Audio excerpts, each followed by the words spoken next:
For 12 years, you have been asking, who is John Galt? This is John Galt speaking. I am the man who loves his life. I am the man who does not sacrifice his love or his values. I am the man who has deprived you of victims and thus has destroyed your world. And if you wish to know why you are perishing, you who dread knowledge, I am the man who will now tell you. The chief engineer was the only one able to move. He ran to a television set and struggled frantically with its dials. But the screen remained empty. The speaker had not chosen to be seen. Only his voice filled the airways of the country, of the world, thought the chief engineer, sounding as if he was speaking here, in this room, not to a group, but to one man. It was not the tone of addressing a meeting, but the tone of addressing a mind. You have heard it said that this is an age of moral crisis. You have said it yourself, half in fear, half in hope that the words had no meaning. You have cried that man's sins are destroying the world, and you have cursed human nature for its unwillingness to practice the virtues you demanded. Since virtue, to you, consists of sacrifice, you have demanded more sacrifices at every successive disaster. In the name of a return to morality, you have sacrificed all those evils which you held as the cause of your plight. You have sacrificed justice to mercy. You have sacrificed independence to unity. You have sacrificed reason to faith. You have sacrificed wealth to need. You have sacrificed self-esteem to self-denial. You have sacrificed happiness to duty. You have destroyed all that which you held to be evil and achieved all that which you held to be good. Why, then, do you shrink in horror from the sight of the world around you? That world is not the product of your sins, it is the product and the image of your virtues. It is your moral ideal brought into reality in its full and final perfection. You have fought for it, you have dreamed of it, and you have wished it, and I am the man who has granted you your wish. Your ideal had an implacable enemy, which your code of morality was designed to destroy. I have withdrawn that enemy.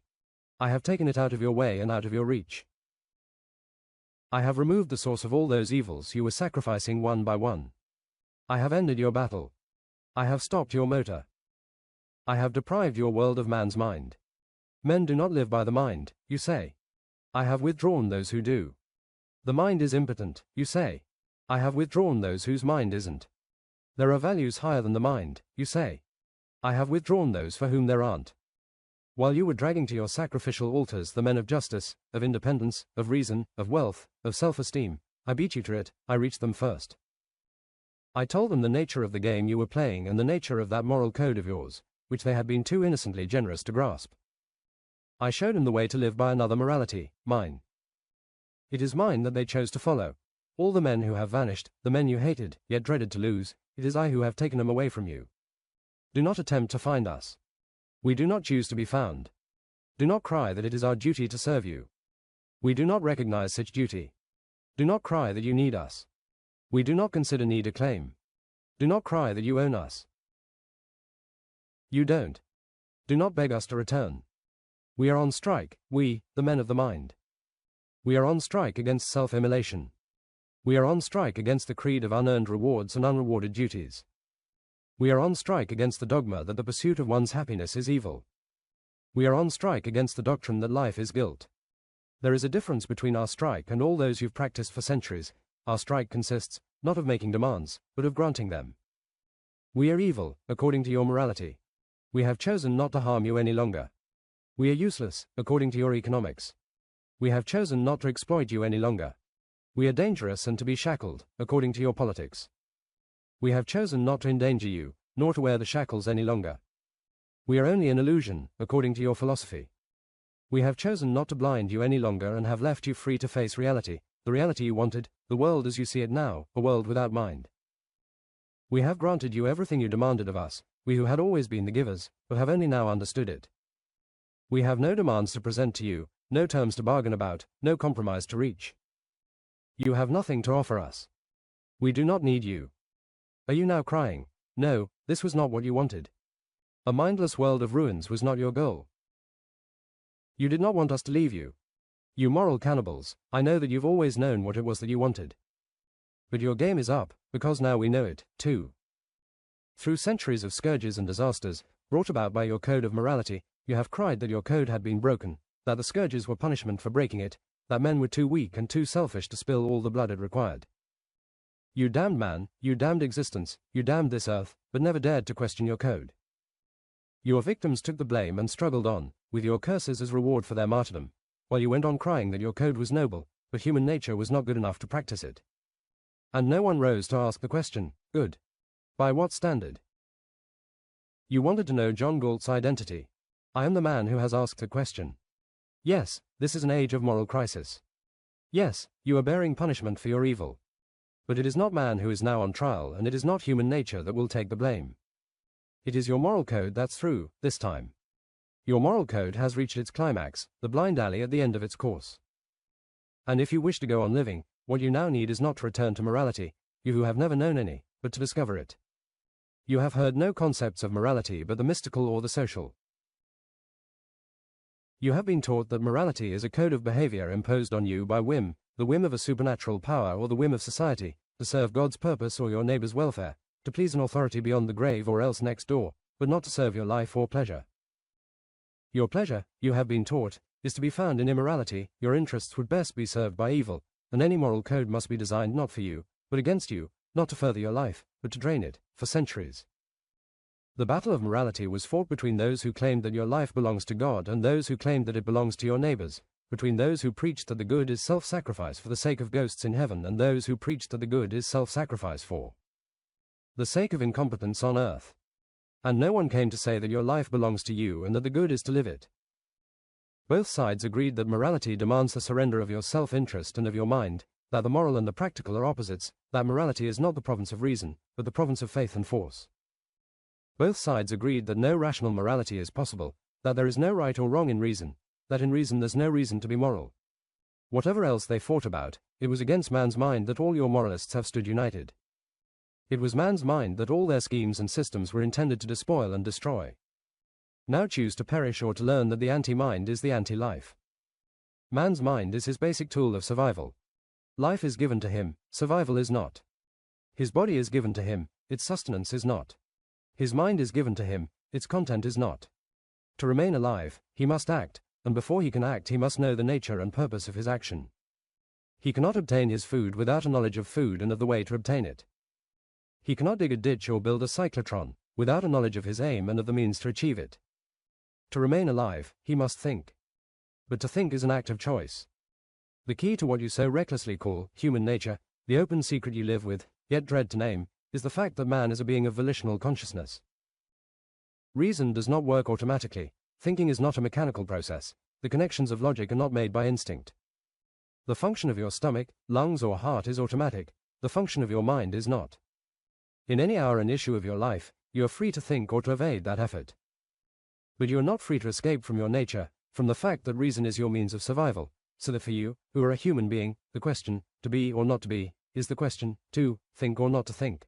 A being of volitional consciousness has no automatic course of behavior. He needs a code of values to guide his actions. Value is that which one acts to gain and keep. Virtue is the action by which one gains and keeps it.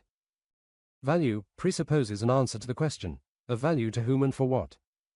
Value presupposes a standard, a purpose and the necessity of action in the face of an alternative. Where there are no alternatives, no values are possible. There is only one fundamental alternative in the universe, existence or non-existence, and it pertains to a single class of entities, to living organisms. The existence of inanimate matter is unconditional, the existence of life is not, it depends on a specific course of action. Matter is indestructible, it changes its forms, but it cannot cease to exist. It is only a living organism that faces a constant alternative, the issue of life or death. Life is a process of self-sustaining and self-generated action. If an organism fails in that action, it does. Its chemical elements remain, but its life goes out of existence. It is only the concept of life that makes the concept of value possible. It is only to a living entity that things can be good or evil. A plant must feed itself in order to live. The sunlight, the water, the chemicals it needs are the values its nature has set it to pursue. Its life is the standard of value directing its actions.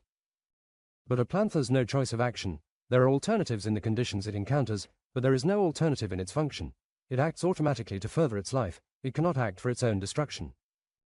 An animal is equipped for sustaining its life. Its senses provided with an automatic code of action, an automatic knowledge of what is good for it or evil. It has no power to extend its knowledge or to evade it. In conditions where its knowledge proves inadequate, it dies. But so long as it lives, it acts on its knowledge, with automatic safety and no power of choice. It is unable to ignore its own good, unable to decide to choose the evil and act as its own destroyer. Man has no automatic code of survival. His particular distinction from all other living species is the necessity to act in the face of alternatives by means of volitional choice. He has no automatic knowledge of what is good for him or evil, what values his life depends on, what course of action it requires. Are you prattling about an instinct of self-preservation? An instinct of self-preservation is precisely what man does not possess. An instinct is an unerring and automatic form of knowledge. A desire is not an instinct. A desire to live does not give you the knowledge required for living.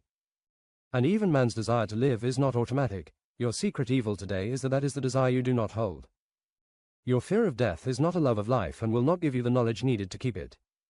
Man must obtain his knowledge and choose his actions by a process of thinking, which nature will not force him to perform. Man has the power to act as his own destroyer, and that is the way he has acted through most of his history. A living entity that regarded its means of survival as evil would not survive. A plant that struggled to mangle its roots, a bird that fought to break its wings would not remain for long in the existence they affronted. But the history of man has been a struggle to deny and to destroy his mind. Man has been called a rational being, but rationality is a matter of choice, and the alternative his nature offers him is rational being or suicidal animal. Man has to be man, by choice. He has to hold his life as a value, by choice. He has to learn to sustain it, by choice. He has to discover the values it requires and practice his virtues, by choice. A code of values accepted by choice is a code of morality. Whoever you are, you who are hearing me now, I am speaking to whatever living remnant is left uncorrupted within you, to the remnant of the human, to your mind, and I say, there is a morality of reason, a morality proper to man, and man's life is its standard of value. All that which is proper to the life of a rational being is the good, all that which destroys it is the evil. Man's life, as required by his nature, is not the life of a mindless brute, of a looting thug or a mooching mystic, but the life of a thinking being, not life by means of force or fraud, but life by means of achievement, not survival at any price. Since there's only one price that pays for man's survival, reason. Man's life is the standard of morality, but your own life is its purpose. If existence on earth is your goal, you must choose your actions and values by the standard of that which is proper to man, for the purpose of preserving, fulfilling and enjoying the irreplaceable value which is your life, since life requires a specific course of action. Any other course will destroy it. A being who does not hold his own life as the motive and goal of his actions is acting on the motive and standard of death. Such a being is a metaphysical monstrosity, struggling to oppose, negate and contradict the fact of his own existence, running blindly amuck on a trail of destruction, capable of nothing but pain. Happiness is the successful state of life, pain is an agent of death. Happiness is that state of consciousness which proceeds from the achievement of one's values. A morality that dares to tell you to find happiness in the renunciation of your happiness, to value the failure of your values, is an insolent negation of morality. A doctrine that gives you, as an ideal, the role of a sacrificial animal seeking slaughter on the altars of others, is giving you death as your standard. By the grace of reality and the nature of life, man, every man, is an end in himself, he exists for his own sake, and the achievement of his own happiness is his highest moral purpose. But neither life nor happiness can be achieved by the pursuit of irrational whims. Just as man is free to attempt to survive in any random manner, but will perish unless he lives as his nature requires, so he is free to seek his happiness in any mindless fraud. But the torture of frustration is all he will find, unless he seeks the happiness proper to man. The purpose of morality is to teach you, not to suffer and die, but to enjoy yourself and live. Sweep aside those parasites of subsidized classrooms, who live on the profits of the mind of others and proclaim that man needs no morality, no values, no code of behavior. They, who pose as scientists and claim that man is only an animal, do not grant him inclusion in the law of existence they have granted to the lowest of insects. They recognize that every living species has a way of survival demanded by its nature. They do not claim that a fish can live out of water or that a dog can live without its sense of smell. But man, they claim, the most complex of beings, man can survive in any way whatever, man has no identity. No nature, and there's no practical reason why he cannot live with his means of survival destroyed, with his mind throttled and placed at the disposal of any orders they might care to issue. Sweep aside those hatred-eaten mystics, who pose as friends of humanity and preach that the highest virtue man can practice is to hold his own life as of no value. Do they tell you that the purpose of morality is to curb man's instinct of self-preservation? It is for the purpose of self-preservation that man needs a code of morality. The only man who desires to be moral is the man who desires to live. No, you do not have to live. It is your basic act of choice, but if you choose to live, you must live as a man, by the work and the judgment of your mind. No, you do not have to live as a man. it is an act of moral choice. But you cannot live as anything else, and the alternative is that state of living death which you now see within you and around you, the state of a thing unfit for existence, no longer human and less than animal. A thing that knows nothing but pain and drags itself through its span of years in the agony of unthinking self-destruction. No, you do not have to think, it is an act of moral choice. But someone had to think to keep you alive. If you choose to default, you default on existence and you pass the deficit to some moral man, expecting him to sacrifice his good for the sake of letting you survive by your evil. No, you do not have to be a man, but today those who are not there any longer. I have removed your means of survival, your victims. If you wish to know how I have done it and what I told them to make them quit, you are hearing it now. I told them, in essence, the statement I am making tonight. They were men who had lived by my code, but had not known how great a virtue it represented. I made them see it. I brought them, not a re-evaluation, but only an identification of their values. We, the men of the mind, are now on strike against you in the name of a single axiom, which is the root of our moral code, just as the root of yours is the wish to escape it, the axiom that existence exists. Existence exists, and the act of grasping that statement implies two corollary axioms, that something exists which one perceives and that one exists possessing consciousness, consciousness being the faculty of perceiving that which exists. If nothing exists, there can be no consciousness. A consciousness with nothing to be conscious of is a contradiction in terms. A consciousness conscious of nothing but itself is a contradiction in terms. Before it could identify itself as consciousness, it had to be conscious of something. If that which you claim to perceive does not exist, what you possess is not consciousness. Whatever the degree of your knowledge, these two, existence and consciousness, are axioms you cannot escape. These two are the irreducible primaries implied in any action you undertake, in any part of your knowledge and in its sum. From the first ray of light you perceive at the start of your life to the widest erudition you might acquire at its end. Whether you know the shape of a pebble or the structure of a solar system, the axioms remain the same, that it exists and that you know it. To exist is to be something, as distinguished from the nothing of non-existence. It is to be an entity of a specific nature made of specific attributes. Centuries ago, the man who was, no matter what his errors, the greatest of your philosophers, has stated the formula defining the concept of existence and the rule of all knowledge. A is A. A thing is itself. You have never grasped the meaning of his statement. I am here to complete it. Existence is identity, consciousness is identification. Whatever you choose to consider, be it an object, an attribute or an action, the law of identity remains the same. A leaf cannot be a stone at the same time, it cannot be all red and all green at the same time, it cannot freeze and burn at the same time. A is A. Or, if you wish it stated in simpler language, you cannot have your cake and eat it, too. Are you seeking to know what is wrong with the world? All the disasters that have wrecked your world came from your leader's attempt to evade the fact that A is A. All the secret evil you dread to face within you and all the pain you have ever endured came from your own attempt to evade the fact that A is A. The purpose of those who taught you to evade it was to make you forget that man is man. Man cannot survive except by gaining knowledge, and reason is his only means to gain it. Reason is the faculty that perceives, identifies and integrates the material provided by his senses. The task of his senses is to give him the evidence of existence, but the task of identifying it belongs to his reason. His senses tell him only that something is, but what it is must be learned by his mind. All thinking is a process of identification and integration. Man perceives a blob of color. By integrating the evidence of his sight and his touch, he learns to identify it as a solid object. He learns to identify the object as a table. He learns that the table is made of wood. He learns that the wood consists of cells, that the cells consist of molecules, that the molecules consist of atoms. All through this process, the work of his mind consists of answers to a single question: what is it? His means to establish the truth of his answers is logic, and logic rests on the axiom that existence exists. Logic is the art of non-contradictory identification. A contradiction cannot exist. An atom is itself, and so is the universe. Neither can contradict its own identity, nor can a part contradict the whole. No concept man forms is valid unless he integrates it without contradiction into the total sum of his knowledge. To arrive at a contradiction is to confess an error in one's thinking. To maintain a contradiction is to abdicate one's mind and to evict oneself from the realm of reality. Reality is that which exists. The unreal does not exist. The unreal is merely that negation of existence which is the content of a human consciousness when it attempts to abandon reason. Truth is the recognition of reality. Reason, man's only means of knowledge, is his only standard of truth. The most depraved sentence you can now utter is to ask, whose reason? The answer is, yours. No matter how vast your knowledge or how modest, it is your own mind that has to acquire it. It is only with your own knowledge that you can deal. It is only your own knowledge that you can claim to possess or ask others to consider. Your mind is your only judge of truth, and if others dissent from your verdict, reality is the court of final appeal. Nothing but a man's mind can perform that complex, delicate, crucial process of identification which is thinking. Nothing can direct the process but his own judgment. Nothing can direct his judgment but his moral integrity. You who speak of a moral instinct, as if it was some separate endowment opposed to reason, man's reason is his moral faculty. A process of reason is a process of constant choice in answer to the question, true or false. Right or wrong?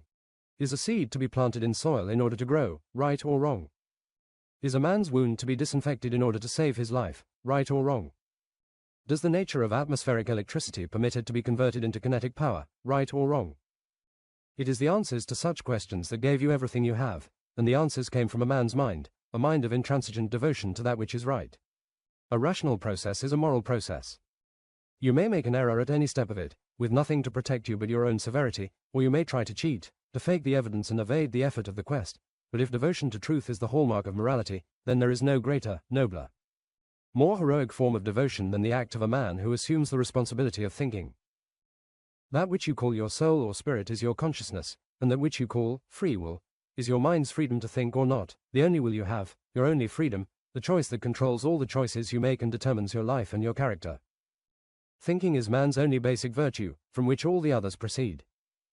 And his basic vice, the source of all his evils, is that nameless act which all of you practice, but struggle never to admit, the act of blanking out, the willful suspension of one's consciousness, the refusal to think, not blindness, but the refusal to see, not ignorance, but the refusal to know.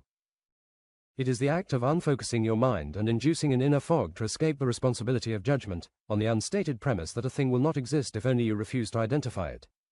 That it will not be so long as you do not pronounce the verdict, it is. Non-thinking is an act of annihilation, a wish to negate existence, an attempt to wipe out reality. But existence exists. Reality is not to be wiped out, it will merely wipe out the wiper.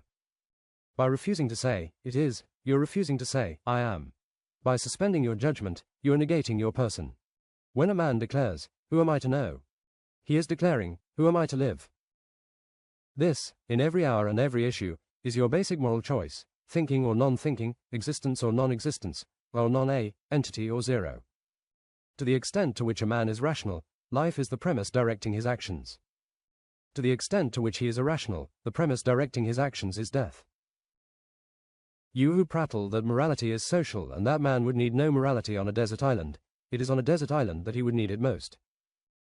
Let him try to claim, when there are no victims to pay for it, that a rock is a house, that sand is clothing, that food will drop into his mouth without cause or effort, that he will collect a harvest tomorrow by devouring his stock seed today, and reality will wipe him out. As he deserves, reality will show him that life is a value to be bought and that thinking is the only coin noble enough to buy it. If I were to speak your kind of language, I would say that man's only moral commandment is, thou shalt think. But a moral commandment is a contradiction in terms. The moral is the chosen, not the forced, the understood, not the obeyed. The moral is the rational, and reason accepts no commandments. My morality, the morality of reason, is contained in a single axiom, existence exists, and in a single choice, to live. The rest proceeds from these. To live, man must hold three things as the supreme and ruling values of his life: reason, purpose, self-esteem. Reason, as his only tool of knowledge; purpose, as his choice of the happiness which that tool must proceed to achieve; self-esteem, as his inviolate certainty that his mind is competent to think and his person is worthy of happiness, which means, is worthy of living. These three values imply and require all of man's virtues, and all his virtues pertain to the relation of existence and consciousness, rationality, independence, integrity, honesty, justice, productiveness, pride. Rationality is the recognition of the fact that existence exists, that nothing can alter the truth and nothing can take precedence over that act of perceiving it. Which is thinking, that the mind is one's only judge of values and one's only guide of action, that reason is an absolute that permits no compromise, that a concession to the irrational invalidates one's consciousness and turns it from the task of perceiving to the task of faking reality, that the alleged shortcut to knowledge, which is faith, is only a short circuit destroying the mind, that the acceptance of a mystical invention is a wish for the annihilation of existence and, properly, annihilates one's consciousness. Independence is the recognition of the fact that yours is the responsibility of judgment and nothing can help you escape it, that no substitute can do your thinking. As no pinch hitter can live your life, that the vilest form of self-abasement and self-destruction is the subordination of your mind to the mind of another, the acceptance of an authority over your brain, the acceptance of his assertions as facts, his say-so as truth. His edicts as middleman between your consciousness and your existence. Integrity is the recognition of the fact that you cannot fake your consciousness, just as honesty is the recognition of the fact that you cannot fake existence, that man is an indivisible entity, an integrated unit of two attributes, of matter and consciousness. And that he may permit no breach between body and mind, between action and thought, between his life and his convictions, that, like a judge impervious to public opinion, he may not sacrifice his convictions to the wishes of others. Be it the whole of mankind shouting pleas or threats against him, that courage and confidence are practical necessities, that courage is the practical form of being true to existence, of being true to one's own consciousness. Honesty is the recognition of the fact that the unreal is unreal and can have no value, that neither love nor fame nor cash is a value if obtained by fraud, that an attempt to gain a value by deceiving the mind of others is an act of raising your victims to a position higher than reality. Where you become a pawn of their blindness, a slave of their non-thinking and their evasions, while their intelligence, their rationality, their perceptiveness become the enemies you have to dread and flee, that you do not care to live as a dependent. Least of all a dependent on the stupidity of others, or as a fool whose source of values is the fools he succeeds in fooling, that honesty is not a social duty, not a sacrifice for the sake of others. But the most profoundly selfish virtue man can practice is refusal to sacrifice the reality of his own existence to the deluded consciousness of others.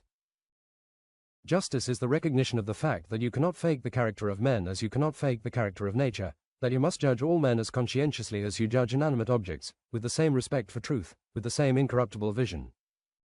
By as pure and as rational a process of identification, that every man must be judged for what he is and treated accordingly, that just as you do not pay a higher price for a rusty chunk of scrap than for a piece of shining metal, so you do not value a totter above a hero, that your moral appraisal is the coin paying men for their virtues or vices, and this payment demands of you as scrupulous an honor as you bring to financial transactions, that to withhold your contempt from men's vices is an act of moral counterfeiting, and to withhold your admiration from their virtues is an act of moral embezzlement, that to place any other concern higher than justice is to devaluate your moral currency and defraud the good in favor of the evil. Since only the good can lose by a default of justice and only the evil can profit, and at the bottom of the pit at the end of that road, the act of moral bankruptcy, is to punish men for their virtues and reward them for their vices, that is the collapse to full depravity. The black mass of the worship of death, the dedication of your consciousness to the destruction of existence. Productiveness is your acceptance of morality, your recognition of the fact that you choose to live, that productive work is the process by which man's consciousness controls his existence, a constant process of acquiring knowledge and shaping matter to fit one's purpose, of translating an idea into physical form, of remaking the earth in the image of one's values, that all work is creative work if done by a thinking mind. And no work is creative if done by blank who repeats in uncritical stupor a routine he has learned from others, that your work is yours to choose, and the choice is as wide as your mind. That nothing more is possible to you and nothing less is human, that to cheat your way into a job bigger than your mind can handle is to become a fear-corroded ape on borrowed motions and borrowed time. And to settle down into a job that requires less than your mind's full capacity is to cut your motor and sentence yourself to another kind of motion, decay, that your work is the process of achieving your values. And to lose your ambition for values is to lose your ambition to live, that your body is a machine, but your mind is its driver, and you must drive as far as your mind will take you. With achievement as the goal of your road, that the man who has no purpose is a machine that coasts downhill at the mercy of any boulder to crash in the first chance ditch, that the man who stifles his mind is a stalled machine slowly going to rust. That the man who lets a leader prescribe his course is a wreck being towed to the scrap heap, and the man who makes another man his goal is a hitchhiker no driver should ever pick up, that your work is the purpose of your life, and you must speed past any killer who assumes the right to stop you. That any value you might find outside your work, any other loyalty or love, can be only travelers who choose to share your journey and must be travelers going on their own power in the same direction. Pride is the recognition of the fact that you are your own highest value and, like all of man's values, it has to be earned, that of any achievements open to you, the one that makes all others possible is the creation of your own character, that your character, your actions, your desires.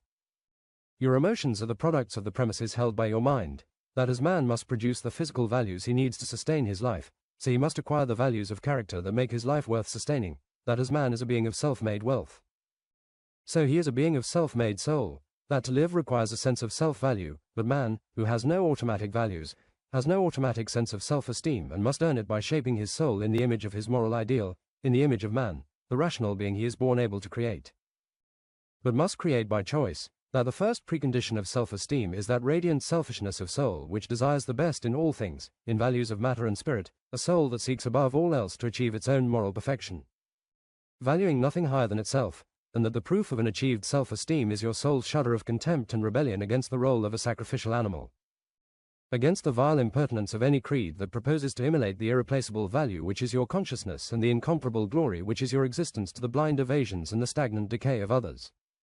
Are you beginning to see who is John Galt? I am the man who has earned the thing you did not fight for, the thing you have renounced, betrayed, corrupted, yet were unable fully to destroy and are now hiding as your guilty secret, spending your life in apologies to every professional cannibal, lest it be discovered that somewhere within you you still long to say what I am now saying to the hearing of the whole of mankind. I am proud of my own value and of the fact that I wish to live.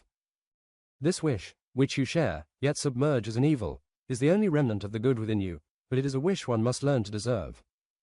His own happiness is man's only moral purpose, but only his own virtue can achieve it. Virtue is not an end in itself. Virtue is not its own reward or sacrificial fodder for the reward of evil. Life is the reward of virtue, and happiness is the goal and the reward of life. Just as your body has two fundamental sensations, pleasure and pain, as signs of its welfare or injury, as a barometer of its basic alternative, life or death, so your consciousness has two fundamental emotions, joy and suffering, in answer to the same alternative. Your emotions are estimates of that which furthers your life or threatens it, lightning calculators giving you a sum of your profit or loss. You have no choice about your capacity to feel that something is good for you or evil, but what you will consider good or evil, what will give you joy or pain, what you will love or hate, desire or fear, depends on your standard of value. Emotions are inherent in your nature, but their content is dictated by your mind. Your emotional capacity is an empty motor, and your values are the fuel with which your mind fills it. If you choose a mix of contradictions, it will clog your motor, corrode your transmission and wreck you on your first attempt to move with a machine which you, the driver, have corrupted. If you hold the irrational as your standard of value and the impossible as your concept of the good, if you long for rewards you have not earned, for a fortune, or a love you don't deserve, for a loophole in the law of causality, for an A that becomes non-A at your whim, if you desire the opposite of existence, you will reach it. Do not cry when you reach it. That life is frustration and that happiness is impossible to man. Check your fuel, it brought you where you wanted to go. Happiness is not to be achieved at the command of emotional whims. Happiness is not the satisfaction of whatever irrational wishes you might blindly attempt to indulge. Happiness is a state of non-contradictory joy, a joy without penalty or guilt, a joy that does not clash with any of your values and does not work for your own destruction, not the joy of escaping from your mind, but of using your mind's fullest power, not the joy of faking reality, but of achieving values that are real, not the joy of a drunkard, but of a producer. Happiness is possible only to a rational man, the man who desires nothing but rational goals, seeks nothing but rational values and finds his joy in nothing but rational actions. Just as I support my life, neither by robbery nor arms, but by my own effort, so I do not seek to derive my happiness from the injury or the favor of others, but earn it by my own achievement. Just as I do not consider the pleasure of others as the goal of my life, so I do not consider my pleasure as the goal of the lives of others. Just as there are no contradictions in my values and no conflicts among my desires, so there are no victims and no conflicts of interest among rational men, men who do not desire the unearned and do not view one another with a cannibal's lust, men who neither make sacrifice nor accept them. The symbol of all relationships among such men, the moral symbol of respect for human beings, is the trader. We, who live by values, not by loot, are traders, both in matter and in spirit. A trader is a man who earns what he gets and does not give or take the undeserved. A trader does not ask to be paid for his failures, nor does he ask to be loved for his flaws. A trader does not squander his body as fodder or his soul as arms. Just as he does not give his work except in trade for material values, so he does not give the values of his spirit, his love, his friendship, his esteem, except in payment and in trade for human virtues. In payment for his own selfish pleasure, which he receives from men he can respect. The mystic parasites who have, throughout the ages, reviled the traders and held them in contempt, while honoring the beggars and the looters, have known the secret motive of their sneers. A trader is the entity they dread, a man of justice. Do you ask what moral obligation I owe to my fellow men? None, except the obligation I owe to myself, to material objects and to all of existence, rationality. I deal with men as my nature and their demands, by means of reason. I seek or desire nothing from them except such relations as they care to enter of their own voluntary choice. It is only with their mind that I can deal, and only for my own self-interest, when they see that my interest coincides with theirs. When they don't, I enter no relationship. I let dissenters go their way and I do not swerve from mine. I win by means of nothing but logic and I surrender to nothing but logic. I do not surrender my reason or deal with men who surrender theirs. I have nothing to gain from fools or cowards. I have no benefits to seek from human vices, from stupidity, dishonesty or fear. The only value men can offer me is the work of their mind. When I disagree with a rational man, I let reality be our final arbiter. If I am right, you will learn. If I am wrong, I will. One of us will win, but both will profit. Whatever may be open to disagreement, there is one act of evil that may not, the act that no man may commit against others and no man may sanction or forgive. So long as men desire to live together, no man may initiate, do you hear me? No man may start the use of physical force against others. To interpose the threat of physical destruction between a man and his perception of reality is to negate and paralyze his means of survival. To force him to act against his own judgment is like forcing him to act against his own sight. Whoever, to whatever purpose or extent, initiates the use of force, is a killer acting on the premise of death in a manner wider than murder, the premise of destroying man's capacity to live. Do not open your mouth to tell me that your mind has convinced you of your right to force my mind. Force and mind are opposites. Morality ends where a gun begins. When you declare that men are irrational animals and propose to treat them as such, you define thereby your own character and can no longer claim the sanction of reason, as no advocate of contradictions can claim it. There can be no right to destroy the source of rights, the only means of judging right and wrong, the mind. To force a man to drop his own mind and to accept your will as a substitute, with a gun in place of a syllogism, with terror in place of proof, and death as the final argument, is to attempt to exist in defiance of reality. Reality demands of man that he act for his own rational interest, your gun demands of him that he act against it. Reality threatens man with death if he does not act on his rational judgment, you threaten him with death if he does. You place him into a world where the price of his life is the surrender of all the virtues required by life, and death by a process of gradual destruction is all that you and your system will achieve, when death is made to be the ruling power, the winning argument in a society of men. Be it a highwayman who confronts a traveler with the ultimatum, your money or your life, or a politician who confronts a country with the ultimatum, your children's education or your life. The meaning of that ultimatum is, your mind or your life, and neither is possible to man without the other. If there are degrees of evil, it is hard to say who is the more contemptible, the brute who assumes the right to force the mind of others or the moral degenerate who grants to others the right to force his mind. That is, the moral absolute one does not leave open to debate. I do not grant the terms of reason to men who propose to deprive me of reason. I do not enter discussions with neighbors who think they can forbid me to think. I do not place my moral sanction upon a murderer's wish to kill me. When a man attempts to deal with me by force, I answer him, by force. It is only as retaliation that force may be used and only against the man who starts its use. No, I do not share his evil or sink to his concept of morality. I merely grant him his choice, destruction, the only destruction he had the right to choose, his own. He uses force to seize a value. I use it only to destroy destruction. A hold-up man seeks to gain wealth by killing me. I do not grow richer by killing a hold-up man. I seek no values by means of evil, nor do I surrender my values to evil. In the name of all the producers who had kept you alive and received your death ultimatums in payment, I now answer you with a single ultimatum of our own, our work or your guns. You can choose either, you can't have both. We do not initiate the use of force against others or submit to force at their hands. If you desire ever again to live in an industrial society, it will be on our moral terms. Our terms and our motive power are the antithesis of yours. You have been using fear as your weapon and have been bringing death to man as his punishment for rejecting your morality. We offer him life as his reward for accepting ours. You who are worshippers of the zero, you have never discovered that achieving life is not the equivalent of avoiding death. Joy is not the absence of pain, intelligence is not the absence of stupidity, light is not the absence of darkness. An entity is not the absence of a non-entity. Building is not done by abstaining from demolition. Centuries of sitting and waiting in such abstinence will not raise one single girder for you to abstain from demolishing, and now you can no longer say to me, the builder, produce.